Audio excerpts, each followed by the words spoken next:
Le soir du Nouvel An, dans un restaurant animé rempli de rire et de lumière, un PDG puissant mais solitaire est assis à une table pour une personne. Caché derrière un succès éclatant et des années de silence.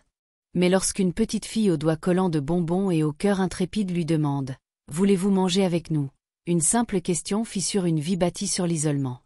Ce qui commence comme une invitation discrète à dîner devient un voyage de redécouverte, de guérison et d'une famille inattendue dans le lieu le plus ordinaire qui soit.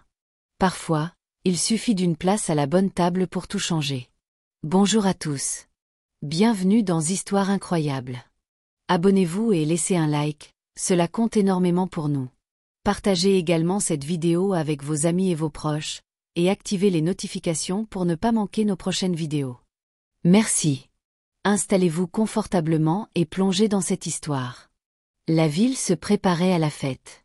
Les rues en contrebas grouillaient de gens portant des sacs de course, des bouteilles de champagne et des brassées de fournitures de dernière minute pour les fêtes. Les rires flottaient dans l'air, lointains, déconnectés du silence qui régnait au 48e étage, dans le bureau d'angle du siège mondial de Smith-Tech. Alexander Smith était immobile derrière son imposant bureau en acajou.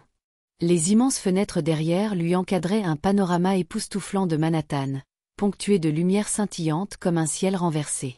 De là-haut, tout semblait net, ordonné, contrôlé, tout comme sa vie, du moins en apparence.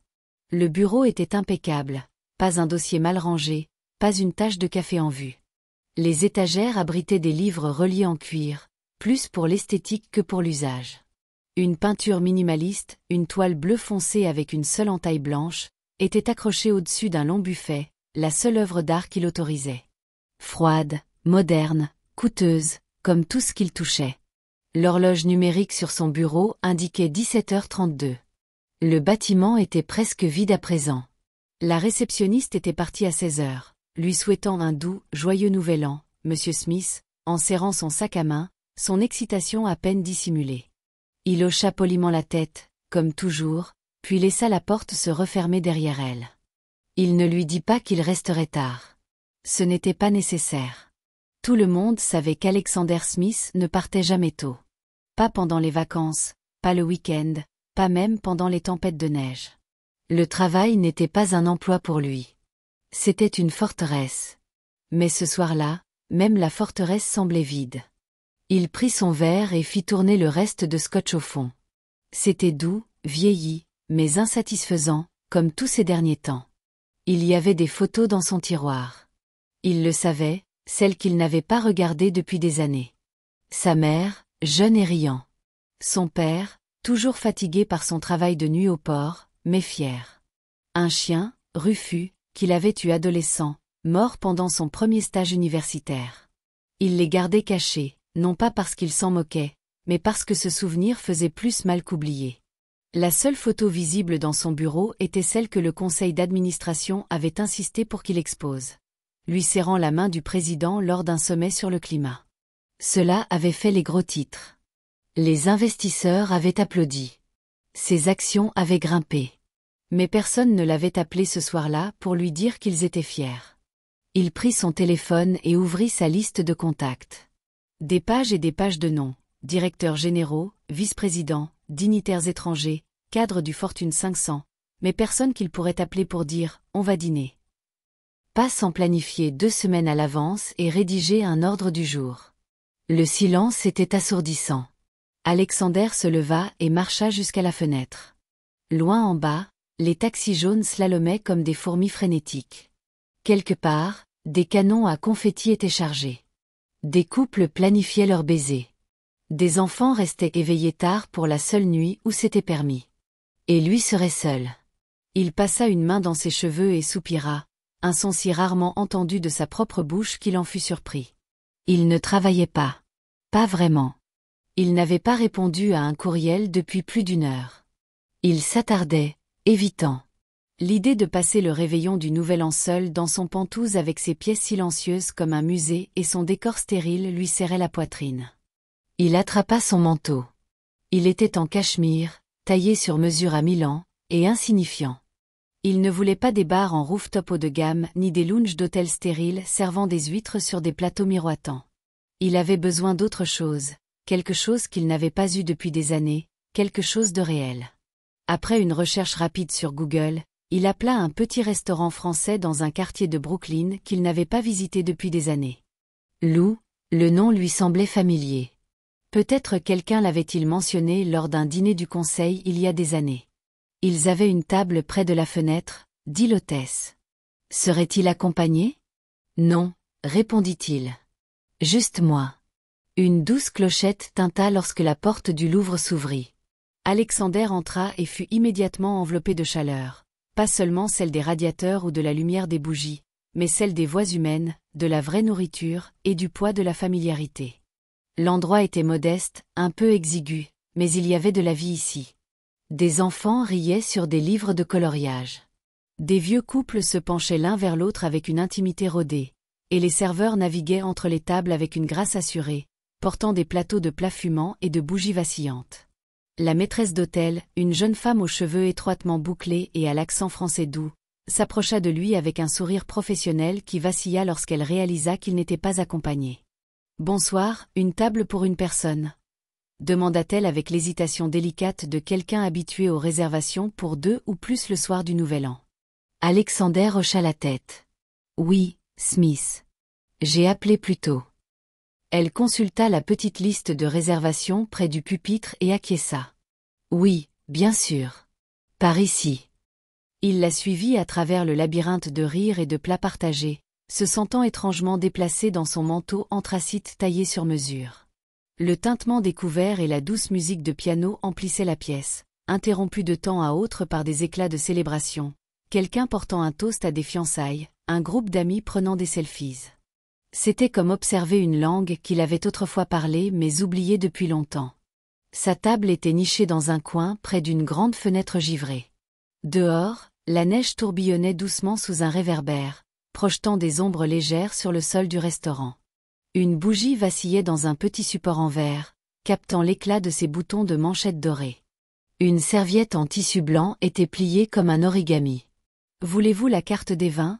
demanda l'hôtesse, s'efforçant de ne pas laisser son ton sembler compatissant. Il hocha la tête, retira son manteau et s'assit. « Oui, s'il vous plaît. Un rouge qui va avec l'agneau. » Elle acquiesça et partit avec une grâce silencieuse, le laissant seul à la table pour une personne. Il resta immobile un long moment, écoutant, non pas une voix en particulier, mais le murmure général de chaleur autour de lui. Le genre de musique de fond que fait la vie quand les gens n'essaient pas de s'impressionner mutuellement. C'était brut, spontané, et magnifique. Un serveur passa, versa de l'eau dans son verre et posa un menu devant lui. « Quelqu'un vous rejoindra-t-il » demanda poliment le serveur. Alexander secoua la tête. « Juste moi. » Le serveur lui offrit un sourire professionnel et le laissa en paix. Il ouvrit le menu, bien qu'il le regardât à peine. Ses yeux parcouraient les plats, mais son esprit était ailleurs, pris dans des souvenirs. Il se souvenait d'être assis à la table familiale à 10 ans, sa mère fredonnant en apportant son célèbre canard rôti, son père insistant pour allumer un vrai feu, même si cela rendait la maison trop chaude. Il se souvenait du petit son de l'horloge anciennesse. Honnant minuit, des baisers sur la joue, du cidre pétillant. Comme tout cela semblait sûr, comme tout cela semblait loin maintenant. Son vin arriva. Il le sirota lentement. La saveur était audacieuse, terreuse, corsée. Elle emplissait les sens, mais pas l'âme. Il regarda autour de lui à nouveau. Un garçon à une table proche fit un désastre avec ses spaghettis. Son père riait en essuyant la sauce sur la joue de l'enfant. Un jeune couple échangeait des cadeaux à travers la table, excité et maladroit. Et en face de lui, rien, juste son reflet dans la vitre, encadré par les lumières de la ville et la neige qui tombait. Il prit sa fourchette, coupa dans l'agneau et mâcha sans goûter. Il n'avait pas vraiment faim, mais manger donnait quelque chose à faire à ses mains. Une famille entra, une mère et sa fille. La petite fille sautillait d'excitation, ses moufles pendant des manches de son manteau. Elles passèrent près de sa table en allant s'asseoir à l'autre bout. La fille le regarda, ses yeux s'attardant une seconde de trop. Il retourna à son vin. Le temps passa inaperçu.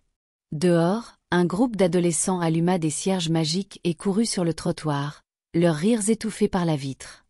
Et puis, Sans prévenir, l'enfant était de retour, debout au bord de sa table, ses bottes légèrement humides, ses joues rosies par le froid. Elle tenait une canne à sucre dans sa main gantée et le regardait comme si elle venait de repérer quelque chose que les adultes avaient manqué. Sa voix était douce mais claire, sans hésitation. « Voulez-vous manger avec nous ?» Alexander cligna des yeux. Il n'était pas sûr d'avoir bien entendu. « Pardon. » La fille ne répéta pas immédiatement. Elle inclina la tête et regarda son assiette, puis les chaises vides autour de lui. « On a des places en plus, » ajouta-t-elle d'un ton factuel. « Et maman dit que personne ne devrait manger seul le nouvel an. » Il tourna lentement la tête, incertain si c'était une blague ou un malentendu. Mais derrière la fille se tenait sa mère, peut-être dans la trentaine, avec des yeux doux et une pointe de surprise sur le visage. Pas de l'embarras, pas de la pitié, juste de l'ouverture. Elle sourit légèrement et s'avança. « Je suis désolée. J'espère qu'elle ne vous dérange pas. »« Non, » dit Alexander, sa voix plus basse qu'il ne s'y attendait. « Elle ne me dérange pas. » L'enfant attendait toujours, le regardant avec ses yeux brillants et sincères. Elle ne demandait pas parce qu'elle pensait qu'il avait besoin d'aide. Elle demandait parce qu'elle l'avait vu. Vu qu'il était seul. Il regarda à nouveau la table vide, puis elle.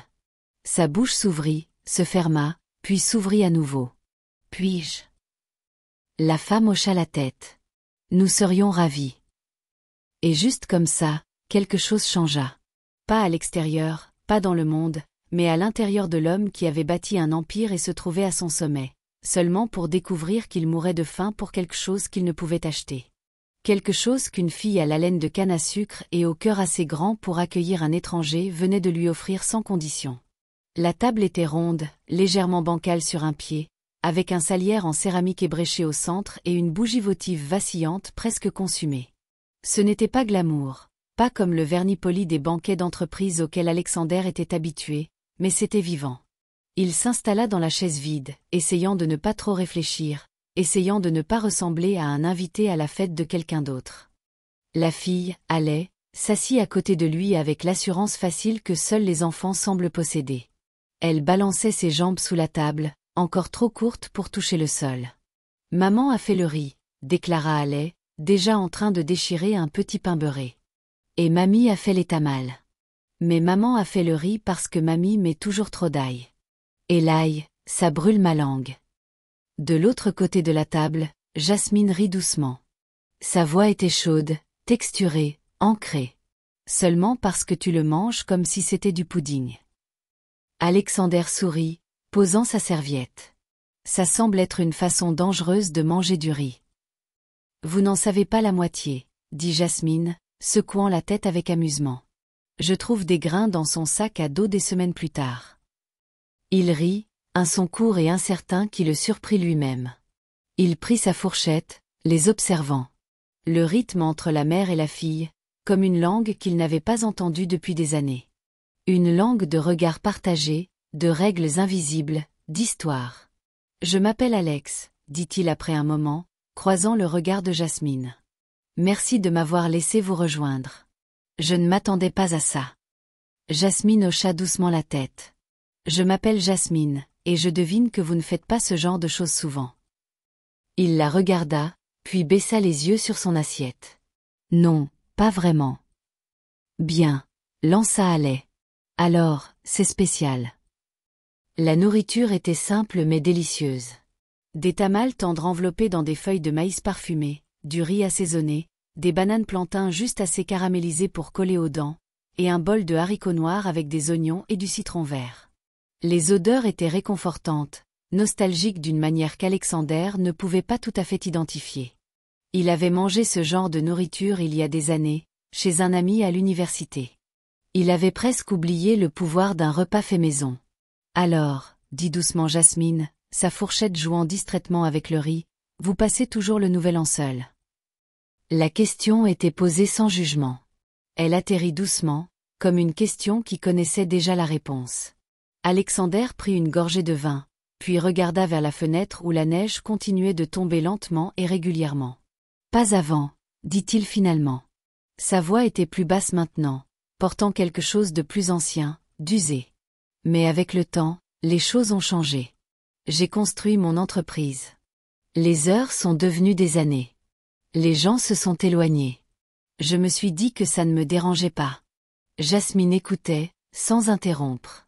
Je suppose que je pensais que le succès remplirait le reste des espaces, ajouta-t-il presque pour lui-même. Mais ça ne le fait pas. Ça rend juste les murs plus beaux. Pendant quelques instants, il n'y eut que le cliquetis des couverts et le jazz discret s'échappant des haut-parleurs au-dessus. Puis Haley, inconsciente du poids des conversations d'adultes, fouilla dans la poche de son manteau et en sortit un paquet de crayons froissés et un menu en papier plié. « Je dessine des feux d'artifice, » dit-elle, glissant le papier sur la table vers Alexander. « Vous pouvez colorier avec moi, mais seulement si vous utilisez du rouge. Le rouge, c'est pour les bons. » Il accepta le crayon comme s'il s'agissait d'un objet sacré. « Rouge, alors. » Jasmine sourit à l'échange, et quelque chose vacilla dans son regard. Plus de la curiosité, mais une reconnaissance. Le genre que l'on ressent quand on rencontre quelqu'un qui porte silencieusement quelque chose de lourd depuis très longtemps. « Vous avez dû avoir quelqu'un, » dit-elle après un moment. « Une famille, autrefois. »« Oui, » répondit doucement Alexander. « J'ai été élevée par de bonnes personnes, des ouvriers. On n'avait pas grand-chose, mais le nouvel an était toujours spécial. Ma mère faisait du poulet rôti avec des herbes qu'elle cultivait dans une jardinière à la fenêtre. Mon père restait éveillé avec moi pour regarder la boule descendre, même s'il avait un quart de travail le matin. « Et que leur est-il arrivé ?» demanda Jasmine assez doucement pour que ça ne fasse pas mal. Il regarda la petite flamme de la bougie et déglutit. « Parti il y a des années. Un accident de voiture. Juste après le lancement de mon premier produit. » Le souffle de Jasmine se coupa légèrement, et ses yeux tombèrent sur son assiette. « Je suis désolé. » Il hocha la tête. « Après ça, je me suis enterré dans le travail. Pas parce que je devais, mais parce que c'était la seule chose qui ne me demandait pas de ressentir. » Les mots vinrent plus facilement qu'il ne l'aurait cru. Peut-être était-ce la nourriture, ou la compréhension silencieuse sur le visage de Jasmine. Ou peut-être était-ce Haley, innocente, bruyante, sans prétention, lui rappelant quelque chose qu'il avait perdu. Jasmine posa ses coudes sur la table et se pencha légèrement en avant, son menton dans la main. « Et maintenant ?» Alexander regarda autour de leur table modeste, les petites assiettes dépareillées, le panier de pain presque vide, la fille assise à côté de lui, qui avait dessiné une explosion violette sur ses feux d'artifice rouges. « Maintenant, » dit-il lentement, un souffle lui échappant. « Maintenant, je réalise que ça fait très longtemps que quelqu'un m'a simplement offert une place. » Jasmine ne dit rien tout de suite, mais elle tendit doucement la main et toucha le dos de la sienne. Juste une fois. Sans pression, sans attente. Un moment de connexion humaine simple. « Vous êtes le bienvenu ici, Alex, » dit-elle. Il la regarda, sa voix presque tremblante. « Merci. » Et pour la première fois depuis des années, il ne se sentait pas comme un PDG ou un homme solitaire dans un beau manteau. Il se sentait simplement humain, vu, connu, et assis à une table où l'on n'attendait rien d'autre de lui. L'atmosphère au Louvre commença à changer à l'approche de la dernière heure de l'année. C'était subtil au début, le tempo des conversations s'accélérant, les verres se remplissant avec plus d'intention, le jazz doux en fond sonore remplacé par un trio live dans un coin, une contrebasse vibrant régulièrement sous une trompette lente et enfumée. Au-dessus, des lanternes en papier oscillaient légèrement dans le sillage des serveurs qui passaient. Quelqu'un rit si fort à une blague qu'il faillit laisser tomber son dessert. Haley avait abandonné son coloriage pour l'instant, son énergie s'accumulant comme une spirale se resserrant dans son petit corps. Elle était perchée sur ses genoux sur la chaise, ses yeux passant de l'horloge du restaurant au bar où une rangée de flûtes à champagne attendait sur un plateau, captant la lumière comme des soldats de cristal. Presque l'heure, pépiait-elle. Presque. Presque. Alexander se surprit à sourire. Pas le sourire poli qu'il portait lors des conférences ou des réunions d'actionnaires, mais quelque chose de plus lâche, plus silencieux. Le genre qui arrive quand on ne le surveille pas. Jasmine le surprit à regarder sa fille et se pencha plus près, sa voix basse pour que Haley n'entende pas. Elle est convaincue que les feux d'artifice entendent ses vœux, dit-elle avec un soupçon de sourire. Vraiment ? Répondit Alexander, sirotant ce qu'il restait de son vin. Et ils écoutent. Jasmine inclina la tête, pensive. Vous seriez surpris de voir combien d'entre eux se réalisent. Il y eut une pause entre eux, pas gênante, mais pleine, chargée de questions non posées, de regards partagés et de l'étrange intimité qui arrive quand deux personnes se comprennent de manière inattendue. « Vous faites un vœu à minuit ?» demanda Jasmine après un moment, repoussant une mèche rebelle de sa joue. Alexander regarda ses mains. Il pensa aux résolutions des conseils d'administration, aux projections de revenus annuels, aux objectifs de productivité, aux vœux froids et calculés qui avaient structuré sa vie pendant des décennies. « Non, dit-il. Pas depuis longtemps. » Jasmine hocha la tête. « Peut-être est-il temps que vous le fassiez. » Les lumières du restaurant s'atténuèrent légèrement, juste assez pour jeter une teinte dorée sur chaque visage. Les serveurs glissaient maintenant entre les allées, livrant du champagne et du cidre pétillant. Chaque flûte capturait le vacillement doux des bougies, créant des constellations de verre sur chaque table. À la leur, Alais avait 2 flûtes en plastique devant elle. Une remplie de cidre de pomme, l'autre de jus d'orange, juste au cas où, avait-elle insisté. Jasmine reçut la sienne avec un merci. Alexander hésita lorsque le serveur posa la sienne. La flûte était fraîche dans sa main. Les bulles montaient rapidement à la surface, dansant en spirale nerveuse. Et puis, cria quelqu'un. Tout le restaurant se joignit au compte à rebours. 9. Alais poussa un cri de joie, ses joues brillant d'excitation. 8. Jasmine se pencha légèrement, assez près pour qu'il sente le léger parfum floral de son parfum. Ses yeux scintillaient, non pas de spectacle, mais de présence. 7. Alexander regarda autour de la salle bondée, non pas la nourriture, le décor ou le bruit, mais les gens. Si, une femme essuyant ses yeux alors que son partenaire embrassait sa joue. 5. Un groupe d'adolescents prenant des selfies et riant si fort qu'ils se heurtaient les uns aux autres. 4. Une petite fille, le visage levé vers le plafond comme s'il allait pleuvoir de la magie. 3. Une mère qui avait traversé le temps et le silence pour lui offrir une place. 2. À une version de lui-même, encore assis à une table pour une personne, s'effaçant lentement. 1. Bonne année. Le restaurant éclata en cris et applaudissements. Les verres de champagne s'entrechoquèrent. Quelqu'un fit exploser un canon à confetti près du bar. Un bébé pleura de confusion et tout le monde rit. Alais souffla dans une corne en papier avec tant d'enthousiasme que l'extrémité se froissa. « On a réussi !» cria-t-elle. Jasmine se tourna vers Alexander et embrassa doucement le front de sa fille, ses yeux doux de chaleur maternelle. Puis elle le regarda, directe, cherchant, gentille. « Bonne année, Alex », dit-elle, sa voix juste assez forte pour qu'il l'entende par-dessus le bruit. Il déglutit et croisa son regard. Ce n'était pas une phrase banale ou une politesse jetée en l'air. Cela signifiait quelque chose venant d'elle. Cela avait du poids. « Bonne année, Jasmine. » Leurs verres se touchèrent légèrement. Il ne but même pas, le tenant simplement là, suspendu entre eux, ressentant l'effervescence et la chaleur de quelque chose d'inconnu. De l'espoir, peut-être. Alais tendit la main à travers la table et tira sur sa manche. « Avez-vous fait votre vœu ?» Alexander baissa les yeux sur elle, puis sur Jasmine, et enfin vers la fenêtre où la neige tombait, adoucissant les angles vifs de la ville. Il exhala. « Je crois que oui, » dit-il doucement. Et pour la première fois depuis de nombreuses années, il ne regardait pas la célébration comme un étranger regardant à travers la vitre. Il était dedans, dans l'instant, et cela comptait. Pas parce que c'était une nouvelle année, mais parce que c'était un nouveau départ pour lui. La lumière du matin se déversait à travers les immenses fenêtres du penthouse d'Alexander. Froide, brillante, impitoyable. La ville dehors était recouverte d'une neige fondante et grise. Le genre de neige qui était magnifique la veille, mais qui n'était plus qu'une nuisance. Les taxis jaunes traçaient des chemins dans les rues glacées. Les piétons avançaient plus lentement que d'habitude. Même les klaxons des conducteurs impatients semblaient étouffés par la gueule de bois persistante de la célébration. Mais à l'intérieur du penthouse, c'était silencieux. Pas de machine à café bourdonnant. Pas de musique classique jouant doucement en fond. Pas de voix, pas de pas. Alexander se tenait pieds nus sur le parquet froid, toujours dans le même pantalon noir et la chemise blanche de la veille. Sa veste gisait sur le dossier d'une chaise, oubliée. Les 2 premiers boutons de sa chemise étaient défaits. Sa cravate jetée négligemment sur un accoudoir à proximité. Il tenait un petit morceau de papier plié dans sa main.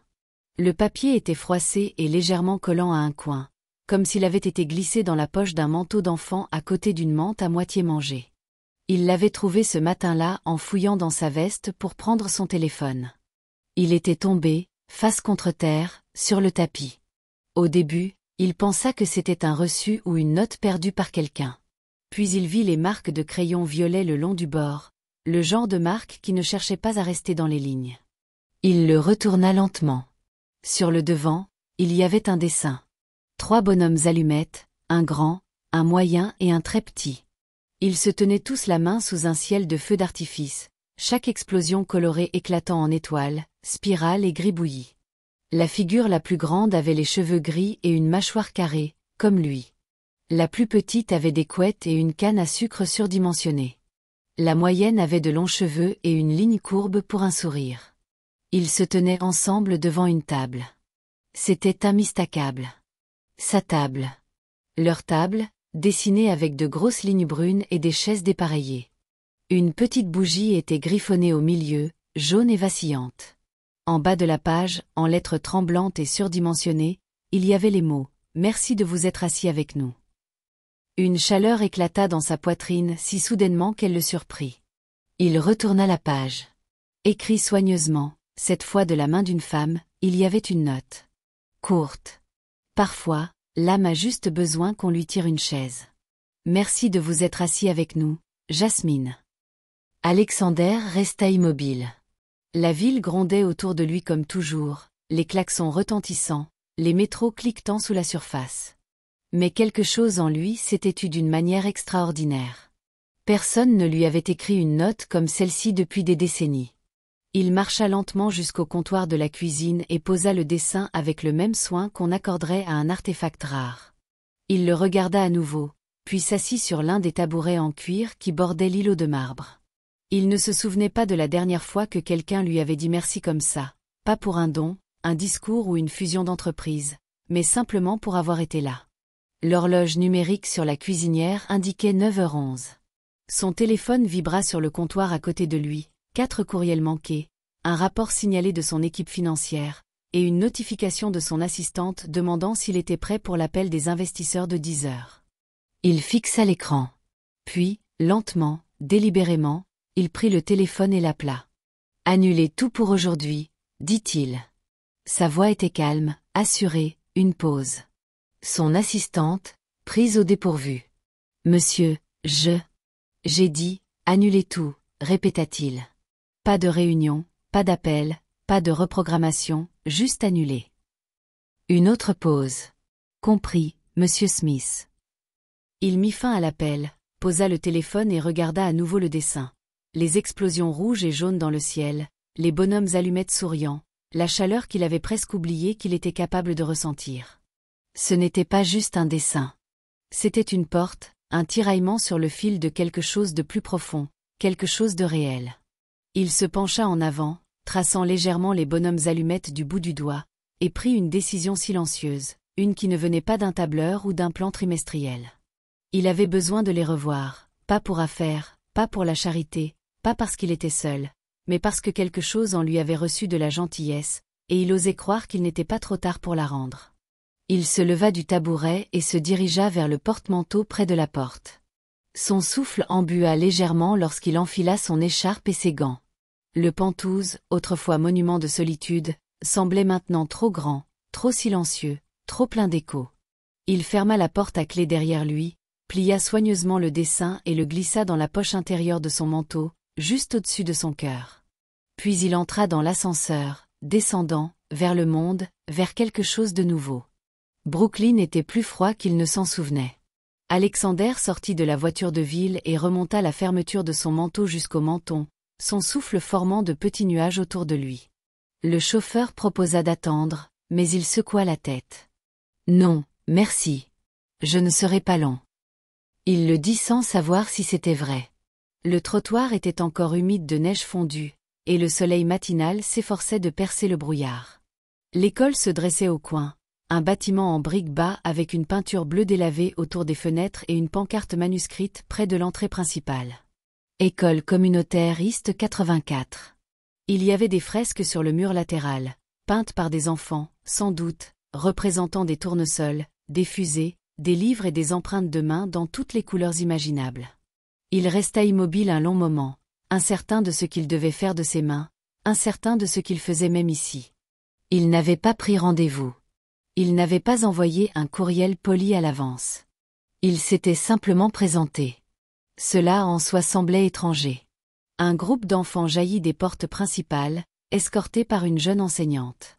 Ils se dispersèrent comme des feuilles soufflées par le vent à travers la cour, se dirigeant vers les bus et les parents qui attendaient. Les rires et les cris emplissaient l'air froid. Alexander scruta la foule, à moitié espérant, à moitié craignant qu'elle soit là.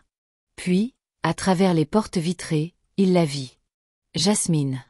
Elle marchait lentement dans le couloir, un porte-bloc à la main, enveloppée dans une écharpe vert foncé qui s'accordait avec les touches de la fresque. Elle ne se pressait pas. Elle ne jouait pas un rôle. Elle semblait satisfaite, fatiguée comme le sont souvent les mères qui travaillent, mais ancrée, solide. Pendant un moment, Alexander hésita. La partie de lui entraîner à battre en retraite, à mesurer, à élaborer des stratégies, lui murmurait de partir, qu'il n'avait pas sa place ici. Que ceci, quoi que ce fût, n'était pas sa vie. Mais le dessin reposait toujours dans la poche de son manteau, plié comme une promesse silencieuse. Il fit un pas en avant. Lorsqu'elle sortit du bâtiment, elle le vit presque immédiatement. Ses yeux s'élargirent de surprise, ses pas ralentissant, mais elle ne se figea pas. Elle ne se détourna pas. Elle marcha vers lui. Alex. Sa voix portait une chaleur prudente, mais sans suspicion. Salut, dit-il, incertain de comment commencer. Je n'étais pas sûr que vous seriez ici. Je veux dire, je pensais que vous le seriez. Vous avez dit que vous enseignez, et... Elle rit doucement, levant son porte-bloc. Coupable. Il y eut une pause. Assez longue pour la ressentir, mais pas assez pour regretter quoi que ce soit. J'ai trouvé le dessin, dit-il, le sortant soigneusement de son manteau et le dépliant. Et votre note? Son expression s'adoucit. Ah, le chef-d'œuvre de Halley. Elle est talentueuse, dit-il, sincère. Jasmine sourit. Elle sera ravie que vous l'ayez aimée. Il prit une inspiration. Ça a signifié plus que vous ne le pensez. Une autre pause. Je n'étais pas sûr de vous revoir, admit-elle. Je n'étais pas sûr de me laisser essayer, dit-il doucement. Ses yeux scrutèrent les siens, cherchant non pas des excuses, mais la vérité. Qu'est-ce qui vous a fait venir? Il regarda autour de lui les enfants, la fresque, l'école vibrant de vie, puis revint vers elle. Vous m'avez rappelé ce que ça fait d'être vu, dit-il. Pas comme un titre ou un numéro, juste comme une personne. Ça ne m'était pas arrivé depuis longtemps. La voix de Jasmine était calme. On se perd tous parfois. Il hocha la tête. J'ai été perdu pendant des années, mais quelque chose dans ce dîner, votre gentillesse, l'honnêteté de Halley, ça a tout traversé. Je ne savais pas à quel point j'en avais besoin. Elle inclina la tête, réfléchissant. Et maintenant? Alexander sourit timidement. Honnêtement, maintenant, j'espérais pouvoir rendre l'appareil. Peut-être vous emmener toutes les deux dîner. Un vrai dîner. Pas d'invité surprise. Je ferai une réservation et tout. Jasmine rit. Vous proposez de tirer une chaise cette fois? Absolument, dit-il. Même deux. Elle le regarda un moment de plus, puis hocha lentement la tête. D'accord. Et juste comme ça, la porte qui s'était entr'ouverte la veille s'ouvrit un peu plus. Au cours des semaines suivantes, les dîners devinrent réguliers. Les mardis principalement, parfois les vendredis, toujours décontractés, toujours honnêtes. Il apprit que Jasmine était enseignante d'histoire, farouchement protectrice de ses élèves et passionnée par les écoles sous-financées. Elle parlait de son travail comme s'il était sacré. Il admirait cela, l'admirait, elle. Il apprit aussi que Halley pouvait nommer toutes les planètes du système solaire, avait mémorisé 3 chansons de Beyoncé et avait une fois essayé de vendre ses bonbons d'Halloween aux voisins pour une collecte de fonds qu'elle avait inventée sur place. Alexander apportait lui-même, pas son entreprise, pas son portefeuille, juste lui-même. Il écoutait. Il riait. Il échouait souvent à Monopoly Junior. Et lentement, sans pompe ni fanfare, il commença à s'adoucir. Les costumes devinrent moins ajustés. Les appels plus courts. Il trouva de la joie dans les petites choses. Un regard partagé à travers une table de dîner. Le son de Haley fredonnant pour elle-même. La main de Jasmine effleurant la sienne sur le canapé. Il ne les réparait pas, et elle ne le réparait pas. Il devenait simplement. Les flocons de neige flottaient dans l'air comme des cendres d'un feu céleste silencieux, doux et lent, sans urgence. Les fenêtres du Louvre brillaient d'une chaleur douce contre le froid gris-bleu de la rue, leurs vitres givrées au coin comme de vieilles cartes postales. Les bougies vacillaient à l'intérieur. Le son faible d'un violon s'échappait à travers la vitre. C'était à nouveau le 31 décembre. Mais cette fois, Alexander Smith n'était pas seul. Il sortit de la voiture, portant un manteau en laine bleu marine, une écharpe soigneusement enroulée autour de son cou. Sa démarche était détendue. Pas de mallette, pas de téléphone à la main, pas d'agenda pressant les bords de ses pensées. Lorsqu'il ouvrit la porte, la clochette au-dessus tinta comme elle l'avait fait un an auparavant. Mais l'homme qui entra maintenant portait un silence différent. Pas le silence creux de l'absence, mais la tranquillité de la présence. Derrière lui, Jasmine entra, emmitouflée dans un manteau bordeaux et tenant un petit bouquet de bails d'hiver acheté à un vendeur de rue. Ses yeux croisèrent les siens une seconde, souriants, ancrés. Et juste derrière elle, Haley fit irruption par la porte dans un tourbillon d'écharpes et de mains gantées. Ça sent pareil, annonça-t-elle bruyamment. Ils ont toujours de la cannelle dans les bougies. Quelques têtes se tournèrent. Un couple près du bar sourit à la déclaration de l'enfant. Une serveuse les reconnut instantanément et s'approcha avec un doux sourire. « Bienvenue, Monsieur Smith, dit-elle, puis se tourna vers les autres. « Et bienvenue, mesdames. Votre table est prête. »« Merci, » répondit Alexander, sa voix légère avec une pointe de révérence, comme si la table était une petite chapelle dans une église silencieuse.